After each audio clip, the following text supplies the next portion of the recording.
Hello everyone, welcome to O level GS Adda. ये है lecture 15 for O level IT course, module code M2R5, web designing and publishing.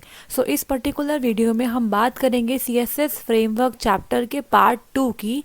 इससे previous class में हमने CSS framework chapter को start किया था और हमने उसमें बहुत सारे कंसेप्ट समझे थे। ठीक है जी, तो आज बात करेंगे आगे के कंसेप्ट्स के बारे में। तो लास्ट क्लास में हमने W3 CSS जो आपका था उसमें हमने फॉन्ट पे हमने ख़त्म किया था उसको, तो वहीं से कंटिन्यू करते हैं। ठीक है, तो देखो यहाँ पे changing the default page font.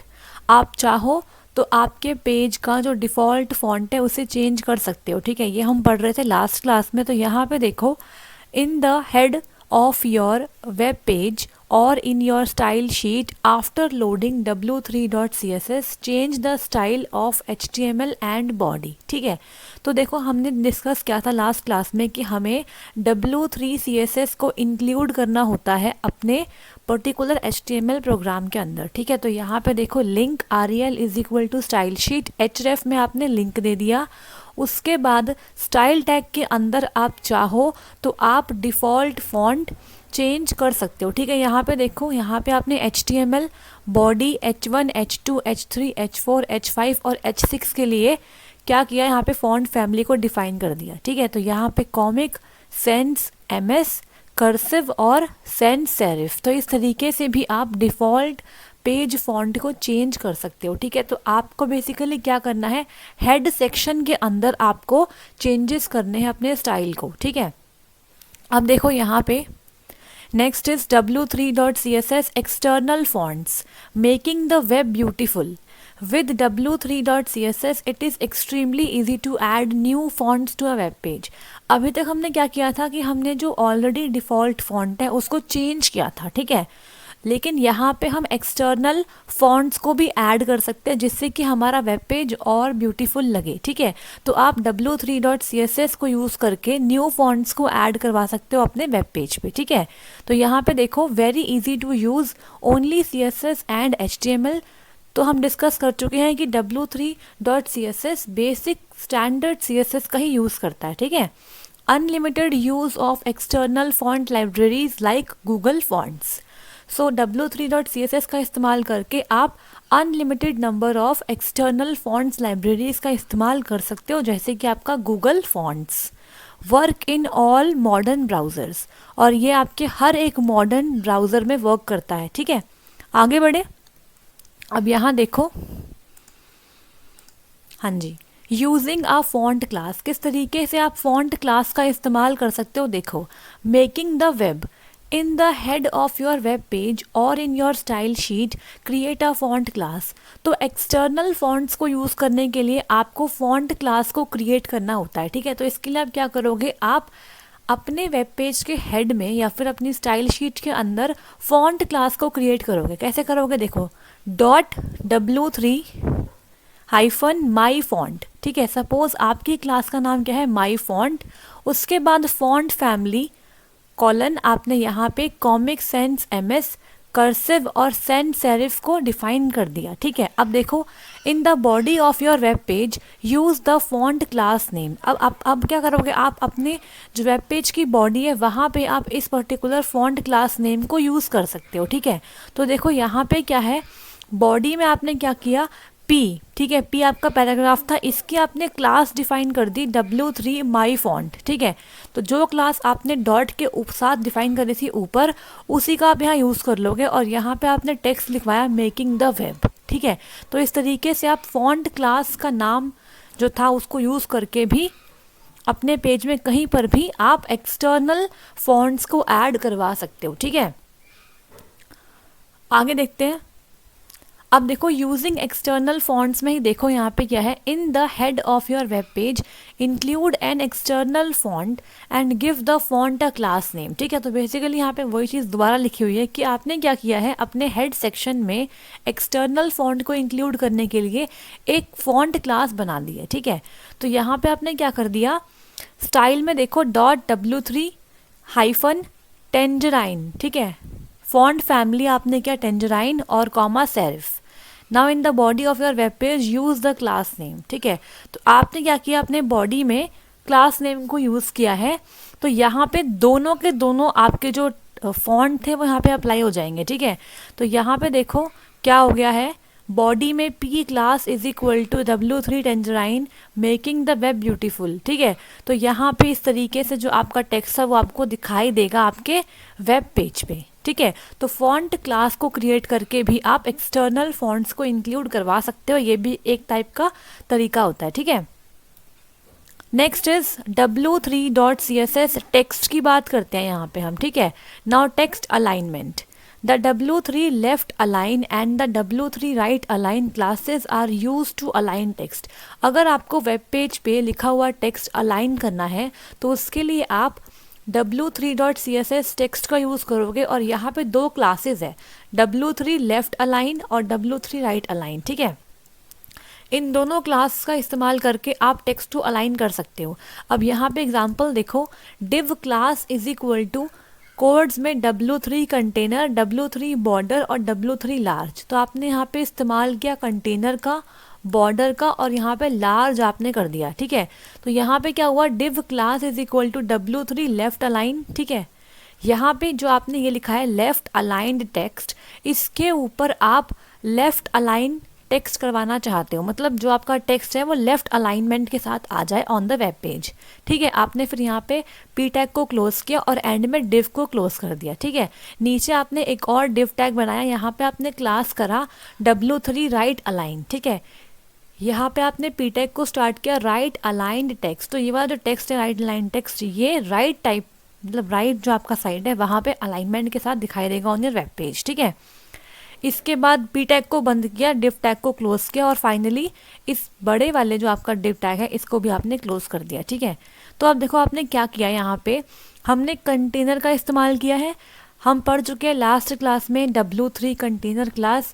Jin students को इसके बारे में नहीं पता वो प्रीवियस लेक्चर प्लीज़ देख के आए। ठीक है, यहाँ पे देखो बॉर्डर अप्लाई हो गया है और लार्ज आपका क्या हो गया, साइज।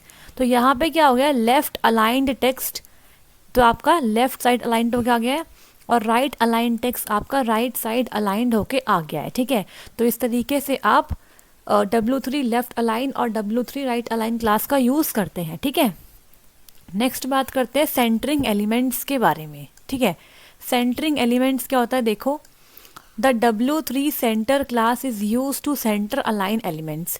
तो एलिमेंट्स को सेंटर में अलाइनमेंट करने के लिए आप इस्तेमाल करते हो W3 सेंटर क्लास। देखो यहाँ पे बहुत सिंपल है, यहाँ पे क्या था, अलाइन के लिए आपने लेफ्ट और राइट का इस्तेमाल किया, और यहाँ पे अगर किसी भी पर्टिकुलर एलिमेंट को सेंटर में करना है तो आप W3 सेंटर का इस्तेमाल करोगे, आपकी पर्टिकुलर क्लास है। ठीक है, अब देखो यहाँ पे div class is equal to आपने सेट कर दिया W3 कंटेनर और W3 सेंटर। ठीक है, इसके बाद आपने H2 में हेडिंग डलवा दी सेंटर्ड कंटेंट। ठीक है, H2 क्लोज हो गया। इसके बाद आपने इमेज का इस्तेमाल किया, इमेज सोर्स आपने एक पर्टिकुलर इमेज डाल दी यहाँ पे, ऑल्टरनेटिव में आपने कार डाल दिया, और स्टाइल में आपने क्या किया, विथ को कर दिया 80%, मैक्स विथ आपने 320 पिक्सल कर दी, और यहाँ पे P सम सेंटर टेक्स्ट, इस तरीके से आपने डिव को यहाँ पे क्लोज कर दिया। तो देखो जो आपका टेक्स्ट था वो क्या आ गया, सेंटर में आ गया है। ठीक है, और जो आपकी इमेज थी वो भी सेंटर में आ गई है। ठीक है, तो सब कुछ जो भी आपका एलिमेंट अवेलेबल है ऑन योर वेब पेज वो सब कुछ सेंटर में आया। देखो यहाँ पे सेंटर्ड कंटेंट, यहाँ पे जो H2 था वो हेडिंग, वो भी आपका सेंटर हेडिंग आई है, यहाँ पे इमेज सेंटर में आ गई, और यहाँ पे ये भी सेंटर में आ गया। ठीक है, तो सेंटर क्लास का इस्तेमाल करके, W3 सेंटर क्लास का इस्तेमाल करके आप किसी भी एलिमेंट को सेंटर में अलाइन कर सकते हो। ऐसे क्वेश्चन आपसे MCQ में पूछ सकते हैं कि एलिमेंट्स को सेंटर अलाइन करने के लिए आप किस पर्टिकुलर W3 CSS क्लास का यूज़ करते हो। ठीक है, आगे बढ़े। अब यहाँ देखो वाइड टेक्स्ट, ठीक है, इसे पढ़ते हैं। तो यहाँ देखो the W3 wide class specify a wider text. Wider text का मतलब क्या होता है कि जो टेक्स्ट के बीच में जो स्पेसिंग होती है दो पर्टिकुलर लेटर के बीच में वो बढ़ जाती है। ठीक है, तो आपका टेक्स्ट वाइड दिखाई देता है, मतलब चौड़ा। ठीक है, अब यहाँ देखो आपने क्या किया है, P class is equal to W3 wide कर दिया। तो आपको अगर इस्तेमाल करना है वाइड टेक्स्ट का ऑन योर वेब पेज तो आप सिंपली क्या करोगे, क्लास की वैल्यू W3 वाइड कर दोगे, ठीक है, W3 वाइड कर दोगे तो इससे क्या हो जाएगा, जो भी टेक्स्ट होगा वो अपने आप ही वाइड आपको दिखाई देगा, ठीक है। तो यहाँ पे देखो the W3 wide class specifies a wider text. तो यहाँ पे जो फर्स्ट लाइन देख रहे हो ये विदाउट W3 वाइड क्लास है तो आपको ऐसा दिखाई देती, लेकिन जब आपने इस पर्टिकुलर टेक्स्ट पे W3 वाइड क्लास को अप्लाई किया तो आपको कुछ इस तरीके से आउटपुट दिखाई देगा। तो आप डिफरेंस देख पा रहे हो, यहाँ पे हर एक पर्टिकुलर जो आपका करेक्टर है उसके बीच में स्पेसिंग क्या हो गई, बढ़ गई है, और यहाँ पे भी स्पेसिंग क्या हो गई है, बढ़ गई है, ठीक है। तो आपको ध्यान देना है इन छोटे छोटे पॉइंट्स का। एग्जाम में जब भी क्वेश्चन आएगा इस तरीके से तो आपको बस सिंटेक्स लिख के आना है और एक्सप्लेन कर देना है, ठीक है। अब देखो टेक्स्ट ओपेसिटी। ओपेसिटी का मतलब क्या होता है, देखो ओपेसिटी का मतलब ये होता है कि आप किसी एलिमेंट की विजिबिलिटी कितनी चाहते हो, ठीक है। तो मैं यहाँ लिख देती हूँ, इसका मतलब होता है विजिबिलिटी, ठीक है।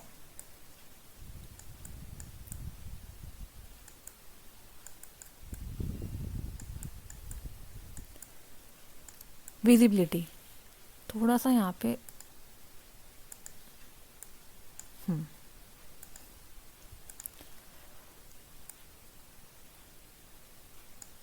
Okay, visibility, okay. The W3 opacity class is designed to work with all the colors, ठीक है। तो यहाँ पे क्या हुआ है, देखो W3 opacity क्लास का इस्तेमाल करते हैं हम opacity के लिए टेक्स्ट की, और यहाँ पे ये पर्टिकुलर क्लास हर एक कलर के साथ आप अप्लाई कर सकते हो, ठीक है। तो यहाँ देखो div class is equal to W3 panel W3 pink, ठीक है। मतलब देखो यहाँ पे क्या हो रहा है, जो आपका टेक्स्ट है, ठीक है, उसके पीछे क्या हो रहा है, कलर आ रहा है, ठीक है, लेकिन कलर के साथ साथ आपका टेक्स्ट भी दिखाई देना चाहिए। तो टेक्स्ट की भी यहाँ पे ओपेसिटी होनी चाहिए ना, विजिबिलिटी होनी चाहिए। तो इसीलिए यहाँ पे इस्तेमाल किया है W3 ओपेसिटी क्लास का, ठीक है। तो आपने क्या किया, पैनल का इस्तेमाल किया यहाँ पे, और यहाँ पे आपने W3 पिंक का इस्तेमाल किया है, ठीक है। ये आपकी W3 कलर क्लास है, ठीक है। यहाँ पे आपने क्या किया, H2 class is equal to W3 opacity set कर दिया, और यहाँ पे टेक्स्ट ओपेसिटी कर दिया। तो जो आपका ये टेक्स्ट है इसके ऊपर W3 ओपेसिटी क्लास अप्लाई हो जाएगी। तो इस तरीके से आपको आउटपुट दिखाई देगा, ठीक है। ये आपका आउटपुट हो गया, ओके। तो आपको एग्ज़ाम में इसी तरीके से short short syntax type example देके आने हैं। वहाँ पे आप लॉन्ग एग्जाम्पल नहीं दे सकते क्योंकि वहाँ पे टाइम इतना होता ही नहीं है। आपको बस सिंटेक्स देना है और जो उसका डिज़ायर्ड आंसर है वो आप दे सकते हो, ठीक है, आउटपुट के तौर पे।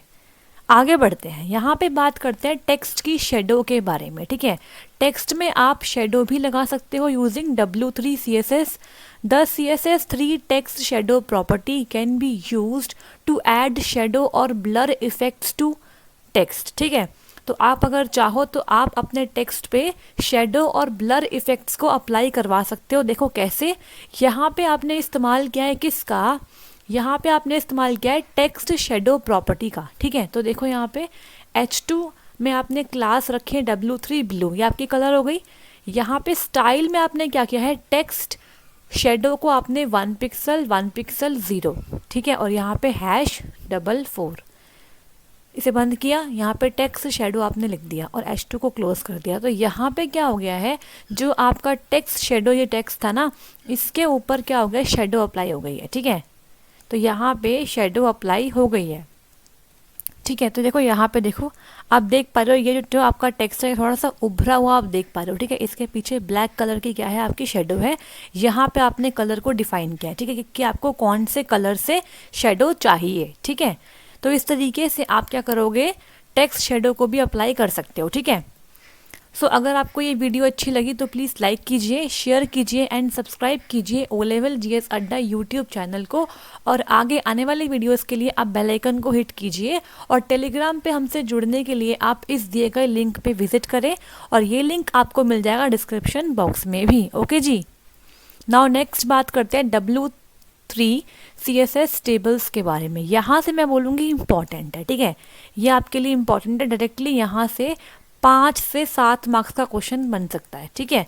अब देखो W3.CSS टेबल क्लासेस, ठीक है। तो यहाँ पे W3.CSS टेबल क्लासेस डिफाइंड है।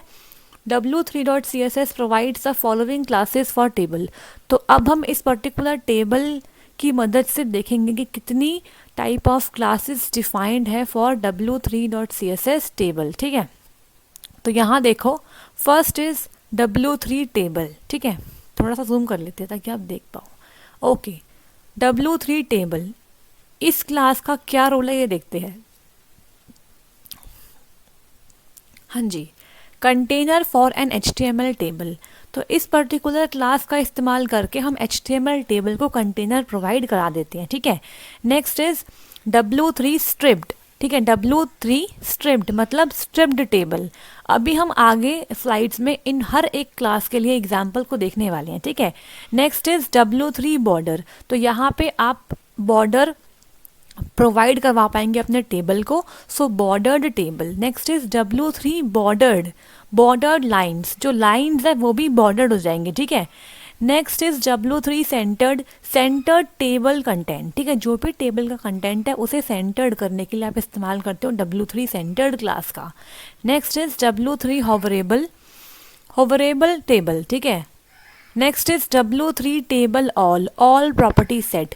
तो w3 टेबल ऑल का इस्तेमाल करके आप सारी प्रॉपर्टीज को एक साथ सेट कर पाओगे। ठीक है, अब देखते हैं हर एक पर्टिकुलर क्लास के लिए एग्जाम्पल। ठीक है, तो आगे बढ़े, बात करते हैं बेसिक टेबल के लिए। ठीक है, so the w3 table class is use to display a basic table. Basic table को डिस्प्ले करने के लिए हम इस्तेमाल करते हैं w3 टेबल क्लास का, बेसिकली HTML टेबल को कंटेनर प्रोवाइड करने के लिए। ठीक है, तो यहाँ पे देखो एग्जांपल गिवन है, टेबल लिया आपने, टेबल टैग, इसमें आपने क्लास डिफाइन कर दी w3 टेबल। ठीक है, इसके बाद tr मतलब टेबल रो, टेबल हेडिंग मतलब TH, first name, last name और पॉइंट्स, ये तीनों आपकी टेबल हेडिंग हो गई। इसके बाद आपने फर्स्ट रो क्लोज कर दी। ठीक है, फिर आपने यहाँ पे सेकंड रो स्टार्ट करी, उस तरीके से आपने यहाँ पे TD में जिल, स्मिथ और 50 डलवा दिया। ठीक है, TR क्लोज कर दिया और टेबल क्लोज कर दिया। ठीक है, यहाँ पे जो ये 2 एंट्रीज और दिख रही है आपको, ये आपने फर्दर और करवाई होंगी, उसे मैंने यहाँ पे इंक्लूड नहीं किया है। ठीक है, तो ये एक सैम्पल एग्जाम्पल है बेसिकली। तो देखो यहाँ पे क्या हुआ है, जब आपने w3 टेबल का इस्तेमाल किया तो इसका यूज़ करके हम सिर्फ बेसिक टेबल को डिस्प्ले करवा पाते हैं। तो आउटपुट आपको कुछ इस तरीके से मिलेगा। ठीक है, ये आपकी हो गई हेडिंग। ठीक है, यहाँ पे कोई भी बॉर्डर नहीं है, कोई भी लाइन नहीं है, कुछ भी नहीं है। ठीक है, और यहाँ पे ये आपकी फर्स्ट रो हो गई। इसके इस तरीके से आप सेकेंड और थर्ड रो को भी एंटर करवा पाओगे। ठीक है, तो इस तरीके से हमने बेसिक टेबल डिस्प्ले कर ली। अब आगे बढ़ते हैं, देखते हैं आगे क्या है। ठीक है, यहाँ पे आपकी स्ट्रिप्ड टेबल है। ठीक है, the w3 striped class is use to add zebra stripes to our table. ठीक है, तो w3 स्ट्रिप्ड क्लास का इस्तेमाल करके आप अपने टेबल में जेब्रा स्ट्रिप्स को ऐड करवा पाओगे। अब ये जेब्रा स्ट्रिप्स क्या होती है ये देखते हैं। ठीक है, तो जेब्रा स्ट्रिप्स में क्या होता है, बेसिकली देखो यहाँ पे क्या है, ब्लैक एंड वाइट जैसे होते हैं इस तरीके से होता है, लेकिन यहाँ पे क्या होता है, ब्लैक नहीं होता, हल्का सा ग्रे होता है। तो ग्रे एंड वाइट का कॉम्बिनेशन यहाँ पे होता है। ठीक है, तो एक रो आपकी ग्रे होती है और एक रो आपकी क्या होती है, वाइट होती है। ठीक है, तो इस तरीके से हम बोलते हैं जेब्रा स्ट्रिप्स आप अपने टेबल में ऐड करवा पाएंगे w3 स्ट्रिप्ड क्लास का यूज़ करके। ठीक है, तो यहाँ पे देखो क्या सिंटेक्स है, table class is equal to आप w3 टेबल और इसके साथ w3 स्ट्रिप्ड को आप यहाँ पे डाल दोगे। ठीक है, तो टेबल तो आपको डालनी ही पड़ेगी बेसिक टेबल के लिए, और उसके बाद आप यहाँ पे स्ट्रिप्स को ऐड करवाने के लिए w3 स्ट्रिप्ड क्लास को भी यहाँ पे डिफाइन करेंगे। ठीक है, तो इस तरीके से आपको जो प्रीवियस आपका कंटेंट था उस पर ऐसा आउटपुट आपको दिखाई देगा ऑन द वेब पेज। ठीक है, तो यहाँ पे देख पा रहे हो आप, ये वाइट है, फिर ये ग्रे है, फिर ये वाइट है, फिर ये ग्रे है, इसे बोलते हैं जेब्रा स्ट्रिप्स। ठीक है, आगे बढ़े, यहाँ बात करते हैं बॉर्डर टेबल के बारे में। आप अपने टेबल पे बॉर्डर्ड कैसे ऐड करवाएंगे, तो हम इस्तेमाल करेंगे द w3 बॉर्डर्ड क्लास। ये आपकी क्या है, w3 bordered class adds a bottom border to each table row. तो देखो यहाँ पे क्या हो रहा है, ये आपको बॉटम में बॉर्डर प्रोवाइड कर रहा है हर एक रो के। तो हर एक रो के बॉटम में बॉर्डर ऐड हो जाएगा यूजिंग w3 बॉर्डर्ड क्लास। ठीक है, तो एग्जाम्पल देखो, table class is equal to w3 table और यहाँ पे w3 बॉर्डर्ड। तो ये आपके बेसिकली क्या है, सिंटेक्स है। ठीक है, आपको एग्जाम में बस सिंटेक्स लिख के आने होते हैं। ठीक है, यहाँ पे देखो first name, last name, points, Jill, Smith 50, Eve Jackson 94, Adam Johnson 67। तो देखो हर एक रो के बॉटम में आपको बॉर्डर दिखाई देने लग गया है। ठीक है, आगे बढ़े। तो मैंने यहाँ पे बेसिकली जितने भी एग्जाम्पल ऐड करे हैं वो इसलिए करे हैं ताकि आपको विद आउटपुट समझ में आए कि इस पर्टिकुलर क्लास का इस्तेमाल करके क्या आउटपुट आ सकता है। ठीक है, ताकि आपको दिमाग में ये सब चीज़ें बैठ जाएं और आप एग्जाम में इन सारे पॉइंट्स को लिख के आ सके। ठीक है, यहाँ पे आप सबके लिए इंफॉर्मेशन अवेलेबल है। Paid video courses available. ठीक है, module code M3R5 Python programming language and module code M4R5 internet of things के लिए paid video course is available. ठीक है, और इसी के साथ साथ आपको मिलेंगे ई नोट्स। ठीक है, और चारों मॉड्यूल्स के लिए e notes are also available. ठीक है, इसके साथ साथ जो भी स्टूडेंट्स चाहते हैं इन नोट्स और वीडियो कोर्स को लेना, वो इस पर्टिकुलर नंबर पे कांटेक्ट करके बात कर सकते हैं। ठीक है जी। और यहाँ पे M3R4 जो आपका सी प्रोग्रामिंग मॉड्यूल था उसके लिए भी यहाँ पे नोट्स अवेलेबल हैं। ठीक है, सो हिंदी मीडियम में और इंग्लिश मीडियम में नोट्स अवेलेबल हैं।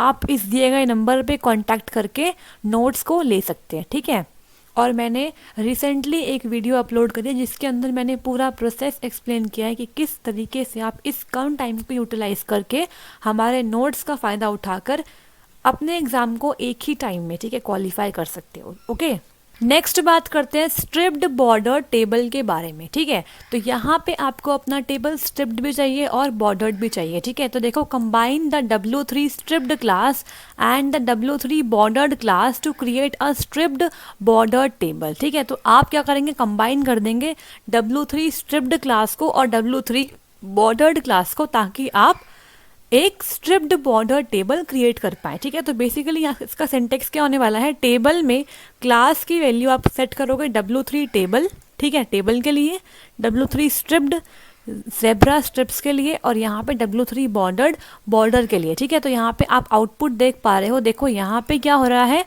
आपको बॉर्डर मिल रहा है बॉटम ऑफ द रो में।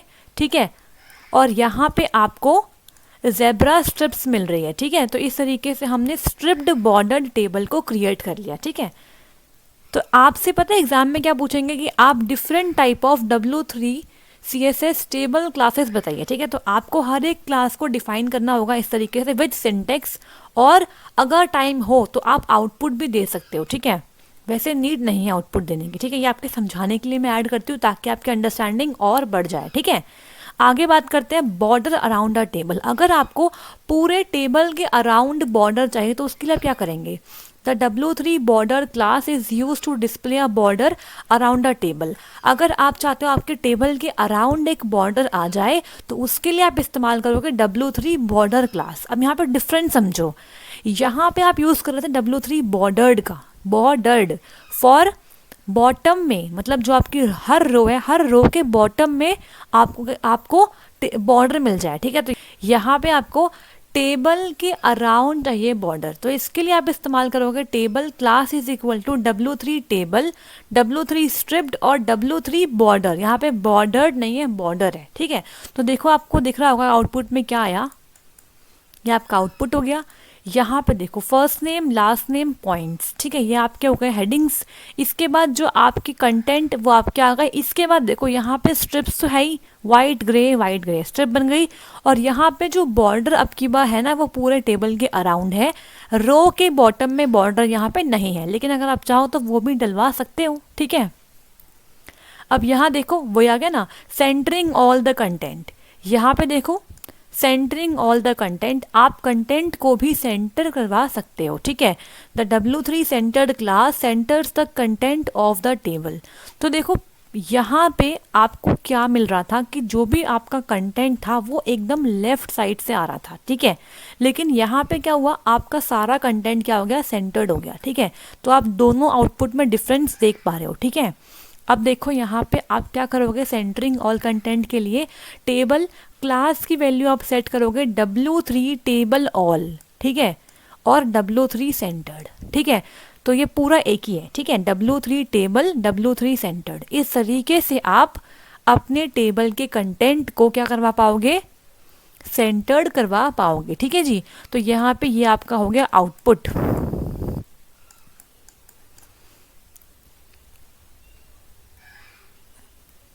नेक्स्ट इज होवरेबल टेबल, ठीक है। The W3 hoverable class adds a grey background colour on mouse hover.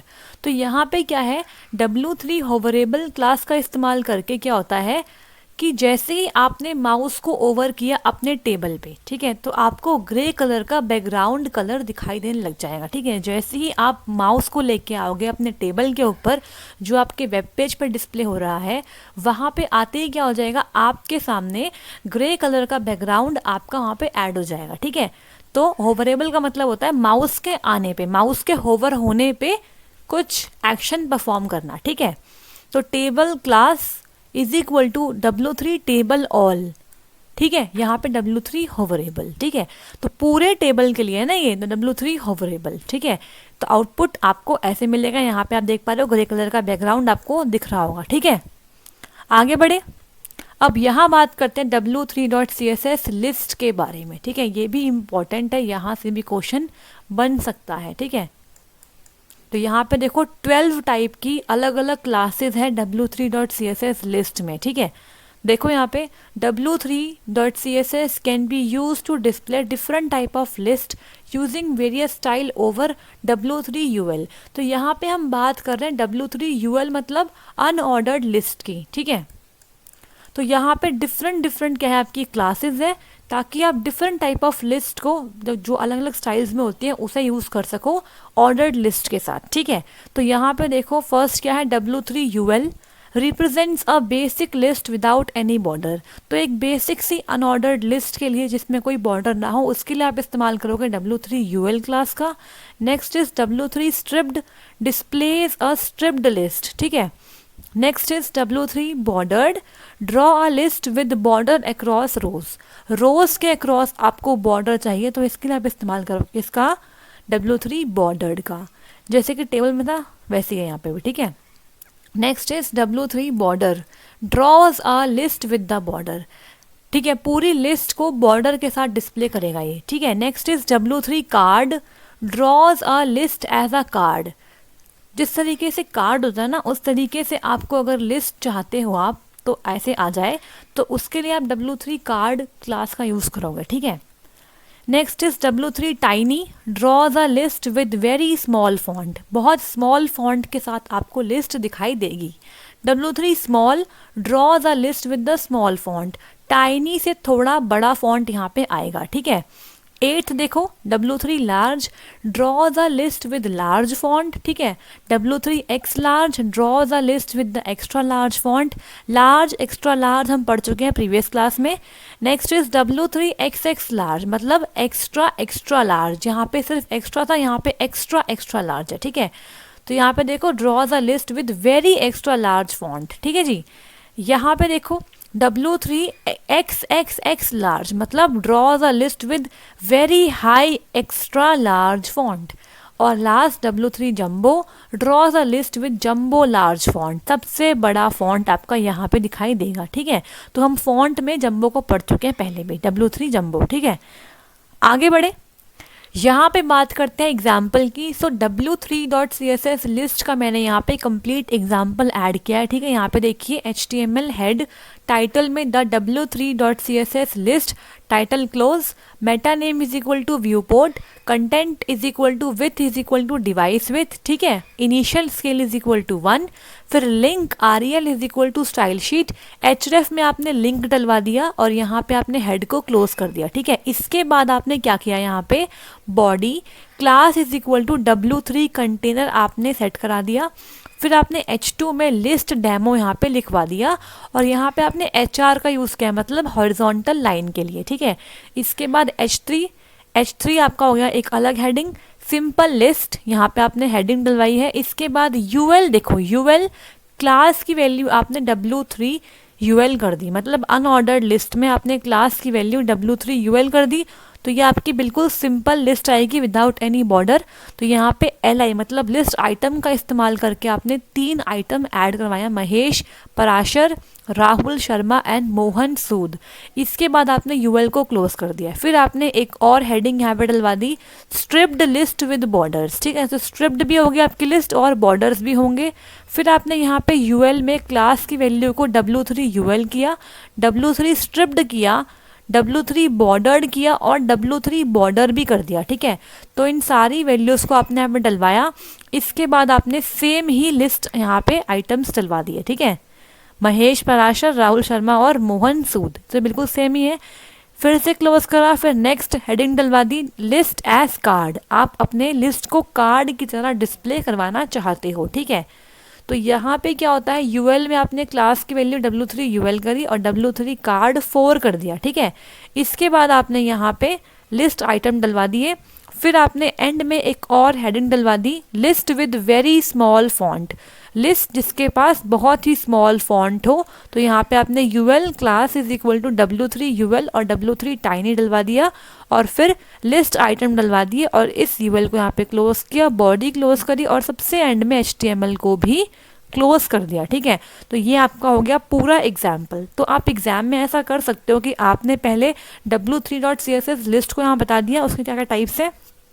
ठीक है, डिफरेंट टाइप ऑफ लिस्ट बता दी। उसके बाद आप यहाँ पे एक एग्जाम्पल लेकर जिसमें आप मल्टीपल क्लास की वैल्यूज़ को लेकर बता सकते हो। ठीक है, ऐसा कर सकते हो आप। ठीक है, तो यहाँ पे अब आउटपुट देखते हैं और समझते हैं किस तरीके से हमारा आउटपुट आ गया। ठीक है, तो देखिए यहाँ पे क्या हुआ है, लिस्ट डेमो, इसके नीचे आप हॉरिजॉन्टल लाइन देख पा रहे हो। ठीक है, उसके बाद क्या हो गया, यहाँ पे सिंपल लिस्ट, महेश, पराशर, राहुल शर्मा और मोहन सूद। तो जो आपका फर्स्ट लिस्ट है ये आपकी आई है इस पर्टिकुलर W3 UL क्लास की हेल्प से। तो ये आपकी सिंपल लिस्ट आ गई विदाउट एनी बॉर्डर्स। ठीक है, नेक्स्ट आपका क्या हुआ, देखो स्ट्रिप्ड लिस्ट विद बॉर्डर्स। तो यहाँ पे स्ट्रिप्ड लिस्ट आएगी विद बॉर्डर्स।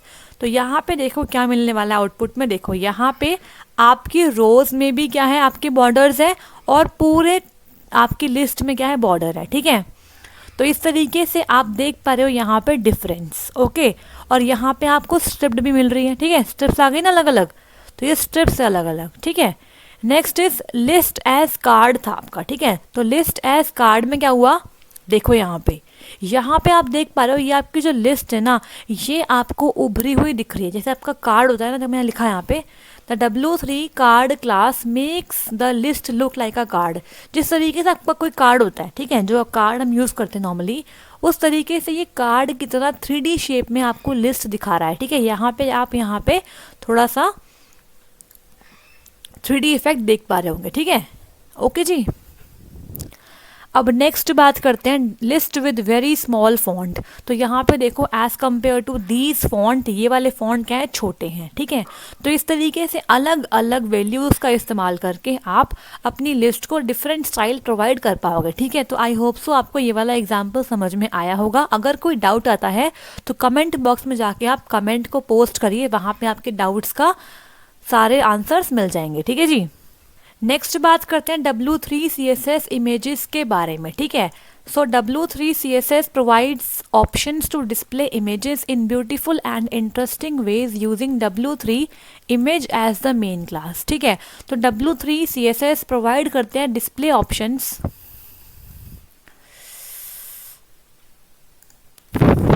नेक्स्ट बात करते हैं W3 CSS इमेजेस के बारे में।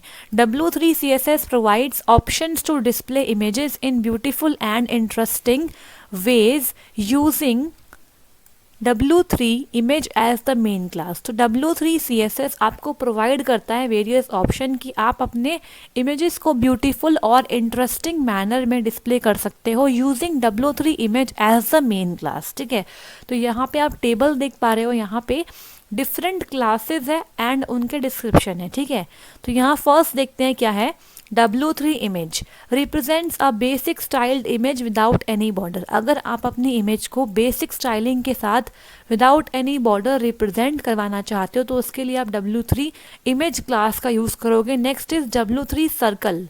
ठीक है, displays an image with in a circle. किसी भी इमेज को सर्कल के अंदर डिस्प्ले करने के लिए W3 सर्कल क्लास का यूज़ करते हैं। Next is W3 title used to put text over the image. Image के साथ आपको अगर टेक्स्ट चाहिए तो उसके लिए आप W3 टाइटल का इस्तेमाल करोगे, ठीक है। बेसिकली आप उस पर्टिकुलर इमेज को टाइटल प्रोवाइड करवा रहे हो, ठीक है। Next is W3 card displays या फिर draws an image as an card. Card की तरह आप इमेज को ड्रॉ करवा सकते हो, ठीक है। आगे बढ़ते हैं, यहाँ पे बात करते हैं एग्जाम्पल की, ठीक है। तो यहाँ पे HTML हेड टाइटल में the W3.css images title close करवा दिया। ये आपका पूरा सिंटेक्स हो गया। यहाँ पे देखो body class is equal to W3 container, तो ये पूरे जितने भी आपके एलिमेंट्स है सबके लिए ये वाली क्लास अप्लाई हो जाएगी, ठीक है, क्योंकि ये बॉडी पे अप्लाई हुई है। इसके बाद H2 हेडिंग में इमेजेस डेमो H2 क्लोज करवा दिया और यहाँ पे HR मतलब आपकी हॉरिजॉन्टल लाइन आ जाएगी। इसके बाद एक और हेडिंग है सिंपल इमेज, तो यहाँ पे आपको सिंपल इमेज दिखाई देगी। डिव क्लास की वैल्यू W3 इमेज सेट कर दी। Image SRC is equal to आपने यहाँ पे इमेज का URL दे दिया, ऑल्टरनेट टेक्स्ट में नॉर्वे दे दिया। डिव क्लोज किया, फिर नेक्स्ट हेडिंग है सर्कल्ड इमेज। यहाँ पे डिव क्लास की वैल्यू W3 इमेज करी, इमेज SRC इमेज का URL ऑल्टरनेट टेक्स्ट में नॉर्वे। यहाँ पे आप यहाँ पे जो आपका क्लास की वैल्यू है फर्दर W3 सर्कल वो यहाँ पे बताएंगे, ठीक है। इसके बाद डिव क्लोज कर दोगे और फिर आपने एक और हेडिंग दी है टेक्स्ट ओवर इमेज। इमेज के ऊपर टेक्स्ट चाहिए तो div class is equal to W3 image, ठीक है। Image SRC is equal to आपने यहाँ पे URL दे दिया, ऑल्टरनेट टेक्स्ट में दिया नॉर्वे और यहाँ पे जो आपका टेक्स्ट था div class is equal to यहाँ पे W3 टाइटल दिया, ठीक है। W3 टेक्स्ट आपने ब्लैक दिया और नॉर्वे आपका टेक्स्ट हो गया। डिव को क्लोज कर दिया और डिव ये वाला जो बाहर वाला डिव था इसे भी क्लोज कर दिया, ठीक है। फिर एक और हेडिंग दे दी image as a card. Image को कार्ड की तरह डिस्प्ले करने के लिए div class is equal to W3 image किया, image SRC URL alternate text में नॉर्वे और क्लास की वैल्यू कर दी हमने W3 कार्ड 4, ठीक है। डिव क्लोज किया बाहर वाला, बॉडी क्लोज और HTML फाइनली क्लोज कर दिया, ठीक है। तो आई होप सो आपको सब कुछ समझ में आया होगा। अब बात करते हैं इसके आउटपुट की। तो आपको आउटपुट दिखाई देगा, देखो यहाँ पे इमेजेस डेमो, यहाँ पे हॉरिजॉन्टल लाइन आ गई। फिर सिंपल इमेज तो एकदम सिंपल है। इसके बाद यहाँ पे सर्कल्ड इमेज, सर्कल के अंदर इमेज आ गई। उसके बाद टेक्स्ट ओवर इमेज, तो यहाँ पे आप नॉर्वे टेक्स्ट देख पा रहे हो जो आपने यहाँ पे इधर लिखवाया था, ठीक है, ये रहा आपका। इसके बाद यहाँ पे इमेज एज अ कार्ड, तो आप देख पा रहे हो कि इन दोनों में डिफरेंस देखो, यहाँ पे आपको ये उभरा हुआ 3D इफेक्ट कार्ड की तरह दिखाई दे रहा होगा, ठीक है। तो इस तरीके से हमने इमेज को डिस्प्ले करने के लिए अलग अलग डिफरेंट क्लासेस का इस्तेमाल किया, ठीक है। तो आई होप सो आपको with the help of the example output समझ में आया होगा। अब बात करते हैं यहाँ पे W3 CSS ग्रिड के बारे में, ठीक है। W3 CSS provides a 12 column fluid responsive grid। तो W3 CSS प्रोवाइड करती है आपको 12 कॉलम की फ्लूइड रिस्पॉन्सिव ग्रिड, ठीक है। यहाँ पे देखो it uses the W3 row and W3 col style classes to define rows and column respectively. तो यहाँ पे W3 CSS यूज करती है W3 रो और W3 कॉल स्टाइल क्लासेस को रोज और कॉलम्स को रिस्पेक्टिवली डिफाइन करने के लिए, ठीक है। W3 CSS grid system is responsive. तो ये तो आप पहले जानते ही हो, लास्ट क्लास में हमने डिस्कस किया था कि W3 CSS क्या है, रिस्पॉन्सिव होता है, ठीक है। The columns will rearrange automatically depending on the screen size. तो जो आपकी वेबसाइट्स में जो कॉलम होते हैं ना वो अपने आप रीअरेंज हो जाएंगे जैसे ही आपका स्क्रीन का साइज बदल जाएगा, ठीक है। On a big screen, it might look better with the content organized in 3 columns। तो अगर आपकी स्क्रीन बिग है तो उस बिग स्क्रीन पे क्या हो जाएगा, आपके जो कंटेंट है वो अच्छी तरीके से ऑर्गेनाइज हो जाएगा 3 कॉलम में, ठीक है। But on a small screen it might be better if the content were stacked on top of each other, ठीक है। लेकिन अगर आपका स्क्रीन साइज छोटा है तो उस केस में क्या हो जाता है, कंटेंट एक के ऊपर एक स्टैक्ड हो जाता है, ठीक है। तो depending upon the screen size यहाँ पे क्या होता है, रिस्पॉन्स आता है। तो इसीलिए से बोलते हैं कि W3 CSS का ग्रिड सिस्टम कैसा होता है, रिस्पॉन्सिव होता है। और यहाँ पे जो आपकी फर्स्ट लाइन है ये बहुत इंपॉर्टेंट है, यहाँ से क्वेश्चन बन सकता है कि W3 CSS में कितने कॉलम की आपको फ्लूइड रिस्पॉन्सिव ग्रिड मिलती है? तो यहाँ पे 12 कॉलम होगा राइट आंसर। ठीक है, अब यहाँ पे देखो एक टेबल है, यहाँ पे क्लास है डिस्क्रिप्शन के साथ। W3 रो क्या करता है? Container for responsive classes with no padding. ठीक है, तो ये रोज के लिए होता है। W3 row padding container for responsive classes with 8 pixel left and right padding. ठीक है, तो यहाँ पे 8 पिक्सल की लेफ्ट एंड राइट पैडिंग है, यहाँ पे पैडिंग नहीं थी, यहाँ पे पैडिंग है। Next is W3 call defines one column in a 12 column responsive grid.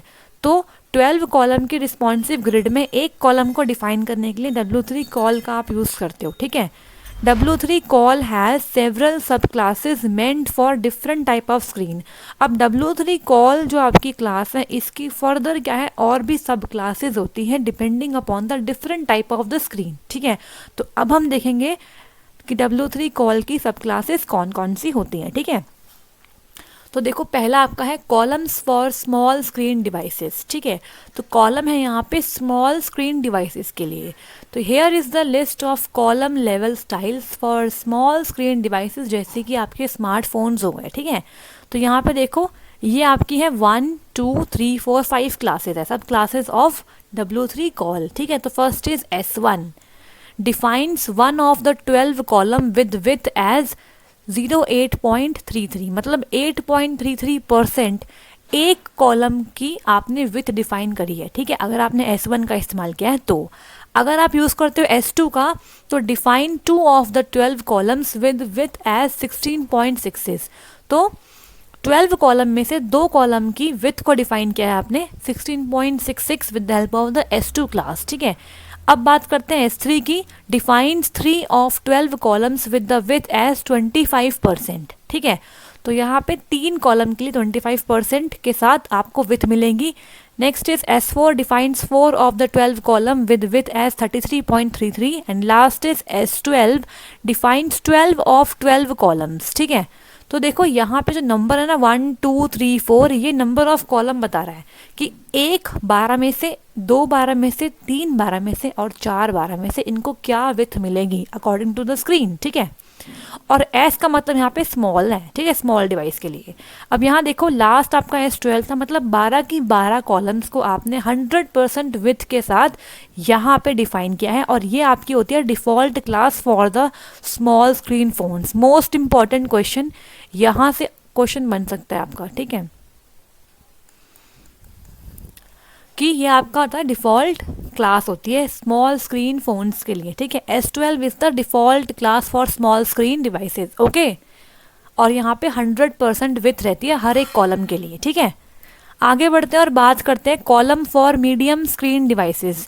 Medium screen devices के लिए क्या कॉलम है ये देखते हैं। ठीक है, here is the list of the column level styles for medium screen devices, typically tablets जैसे। ठीक है, तो क्लासेस देखते हैं, यहाँ भी 5 क्लास है, M1 से लेके M12, जहाँ पे M मतलब है मीडियम स्क्रीन डिवाइसेस और 1 2 3 मतलब क्या होता है आपका नंबर ऑफ कॉलम्स। तो यहाँ पे बिल्कुल सेम है सब कुछ। देखो यहाँ पे 1 से ले, अगर 1 है तो सिर्फ एक ही कॉलम के लिए आपने यहाँ पे विथ को डिफाइन किया है 8.33% के साथ। M2 है मतलब 2 कॉलम, 12 में से 2 कॉलम की विथ 16.66% के साथ डिफाइन हो जाएगी। और M3 है अगर तो 3 कॉलम, 12 में से 3 कॉलम की विथ हो जाएगी 25%।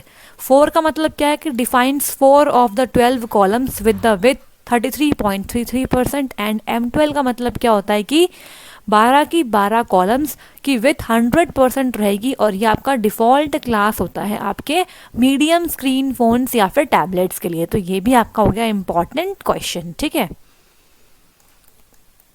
तो ये टेबल बिल्कुल सेम है, देख लो सारी वैल्यू बिल्कुल सेम है विथ की, बस आपको S1 की जगह M1, S2 की जगह M2 एंड सो ऑन ऐसे चेंज कर देना है। ठीक है, तो बाकी सब कुछ सेम है। वहाँ पे S12 डिफ़ॉल्ट क्लास थी स्मॉल स्क्रीन डिवाइस के लिए, यहाँ पे M12 आपकी डिफ़ॉल्ट क्लास है for the medium screen devices. ठीक है जी, अब यहाँ पे लास्ट में बात करते हैं columns for the large screen devices के लिए। Here is the list of the column level styles for large screen devices, typically laptop या फिर आपका डेस्कटॉप कंप्यूटर्स के लिए। ठीक है, तो यहाँ पे देखो यहाँ भी आपकी 5 क्लास है। तो यहाँ पे L का मतलब क्या है, ये आपका L है। L मीन्स आपका लार्ज स्क्रीन डिवाइसेस। तो यहाँ पे बिल्कुल सेम है सब कुछ। 1 ऑफ 12 कॉलम की विथ 8.33%, 2 ऑफ 12 कॉलम की विथ 16.66%, 3 ऑफ 12 कॉलम की विथ 25% एंड 4 ऑफ 12 कॉलम की विथ 33.33%। और यहाँ पे L2 जो आपका डिफ़ॉल्ट क्लास है for the large screen devices, यहाँ पे 12 की 12 कॉलम्स की विथ 100% सेट हो जाती है। ठीक है, तो ये आप एक बार खुद से भी पढ़ लेना। ठीक है जी। अब यहाँ देखिए, the classes above can be combined to create more dynamic and flexible layouts. तो आप इन क्लासेस को एक साथ भी यूज़ कर सकते हो ताकि आपका जो लेआउट है आपके वेब पेज का वो डायनेमिक हो और बहुत फ्लेक्सिबल बन जाए। ठीक है, मतलब कि depending upon the screen size अलग अलग रिस्पॉन्स आप देख पाओ। ठीक है, अब यहाँ देखो, ईच क्लास स्केल्स अप।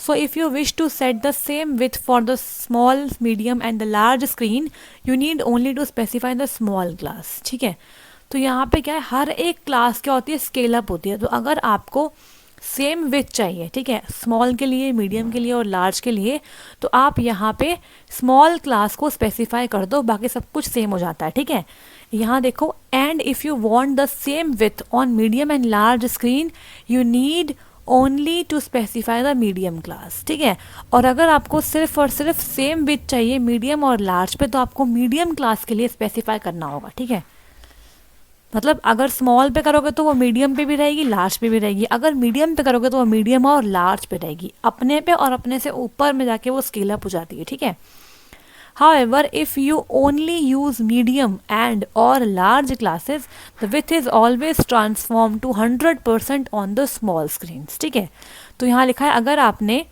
सिर्फ मीडियम और लार्ज के लिए यहाँ पे यूज़ किया तो जो आपकी विथ है ना वो ऑटोमेटिकली क्या हो जाएगी, 100% हो जाएगी स्मॉल स्क्रीन पर। ठीक है, ये जो स्लाइड है वो इतनी इंपॉर्टेंट नहीं है, बस मैंने यहाँ पे एक्स्ट्रा इंफॉर्मेशन के लिए इसे ऐड करा है। ठीक है, यहाँ पे नोट पॉइंट देख लो, ये इंपॉर्टेंट है। The number of columns should always add up to 12। ठीक है, for each row 6 + 6, 3 + 3 + 3, sorry 3 + 3 + 6 and 9 + 3 etcetera. तो ऐड करने पे 12 भी आना चाहिए। ठीक है, इस तरीके से आपको सेट करना है। ठीक है, तो नंबर ऑफ कॉलम आपके 12 से ऊपर नहीं होंगे, तो हर रो के लिए आपको 12 तक की सेट करना है। ठीक है, तो आई होप सो आपको समझ में आया होगा। अब देखो क्या है, यहाँ पे आपका फाइनल एग्जाम्पल है। ठीक है, तो यहाँ देखो HTML है, हेड है, टाइटल, थोड़ा सा मैं यहाँ पे जूम कर देती हूँ ताकि आपको दिखाई दे। ठीक है, द W3 CSS ग्रिड्स आपका टाइटल, ये आपका पूरा सिंटेक्स हो गया। अब बॉडी में देखो आपने क्या किया है, हेडर क्लास की वैल्यू आपने सेट करी W3 कंटेनर, W3 टील। तो टील कलर आप देख पा रहे हो यहाँ पे, और ये आपका पूरा कंटेनर बन गया। H2 में आपने मोबाइल फर्स्ट डिज़ाइन डेमो डलवाया, यहाँ पे आ गया।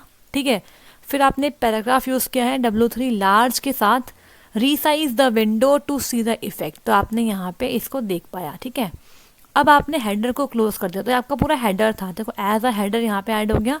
अब देखो डिव आपने बनाया पहला, क्लास की वैल्यू आपने W3 रो सेट करी है। ठीक है, रो में जाएंगी वैल्यूज़, यहाँ पे आपने div class is equal to W3 col M1 किया, W3 सेंटर किया, W3 ग्रे किया और 1 किया इसकी वैल्यू को। ठीक है, इसे बंद किया।